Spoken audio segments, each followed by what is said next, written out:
Some might argue that the Smith Wesson 686 is one of the best revolvers ever made. Definitely the sales numbers would argue that as well.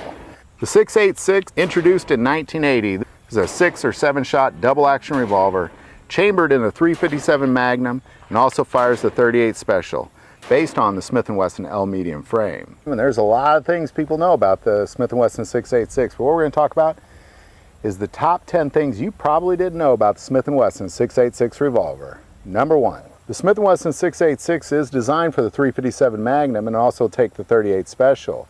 There was a limited number made for the .38 Super as well.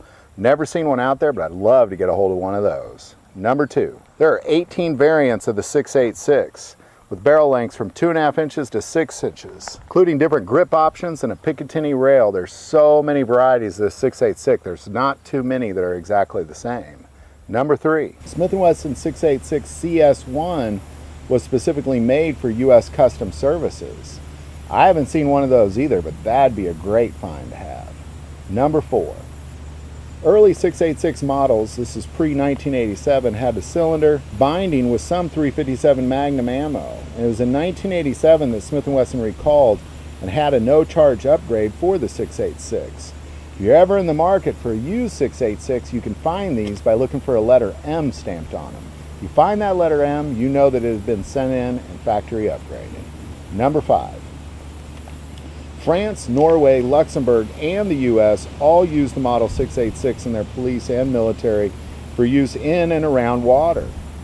686 is an awesome firearm for use in water, and that's why they use it. Number 6. The 686 is a very famous prop in movies. There are 76 movies that have used the 686. Current movies like John Wick and all the way back to the 80s like Lethal Weapon. There's also 20 TV shows, including Breaking Bad and CSI. Number 7. In March 2000, Smith & Wesson reached an agreement with President Clinton that Smith & Wesson would design their guns with smart gun controls, as well as increase prohibited sales in exchange for preferred buying programs. A few 686 were made with experimental fingerprint controls. I'd love to get a hold of one of those. Until there was a massive nationwide boycott of Smith & Wesson when they stopped this agreement and went forward as business as usual. Number 8. Smith & Wesson 586 is the same gun as the 686, but with blued steel instead of stainless steel. Number 9. Smith & Wesson 686 is one of the most accurate revolvers out there.